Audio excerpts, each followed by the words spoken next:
Greg, that's got to be a big win for your group after 2 straight losses to this Monsters team. What did you make of your team this effort here this afternoon?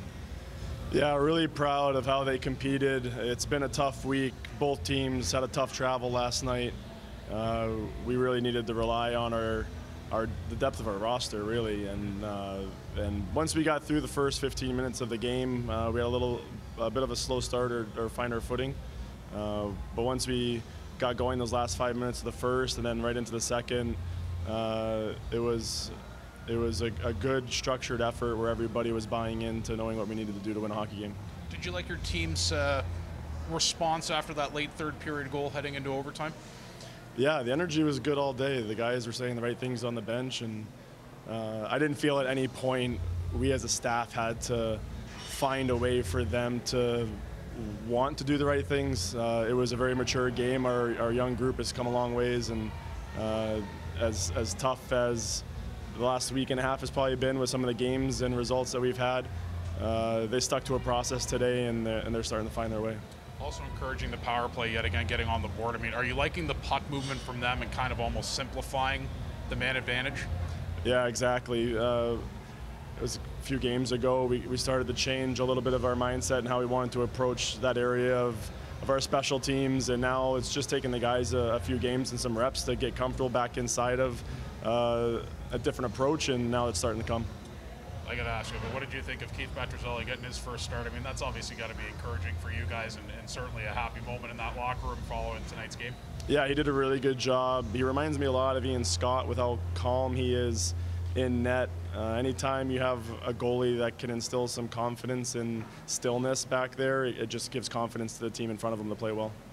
When you look at Curtis Douglas and his size, how good is he at using his size to his advantage? It's really impressive. I think people take for granted sometimes how hard it is to move on the ice with skates. It's not like the blade of his skates are a different dimension or width than everybody else's. Like, he has a big frame that has to balance on the same skates as everybody else, and he's so mobile, so athletic, and his competitiveness really shines with how he approaches every shift and how he uses his attributes to his advantage. Getting his first goal. What have you seen from him that stood out so much in these last 2 games? How hard he works, how hard he is on 50-50 pucks, his attention to detail, to executing the team things that we're working as 5 guys on the ice to do, and his ability to plug those things in pretty quickly. Like, he hasn't been here that long, and already we feel a comfortable level with him on the ice in certain situations. I think that's a great game in the past 6 past regulation, and I know some of those were teams caught out in timing, but it's considered all the things that both think that. Not really. I guess it depends on how you look at it or how the game led up to that moment. You could look at a lot of character building situations where we're coming back or trying to find our way into a game, and we keep ourselves in the game and we don't let it get away from us. And as challenging as these games are right now, and these close games are going to give us the right type of feel and mindset when we get later in the season and we're fighting for playoffs and we get in the playoffs.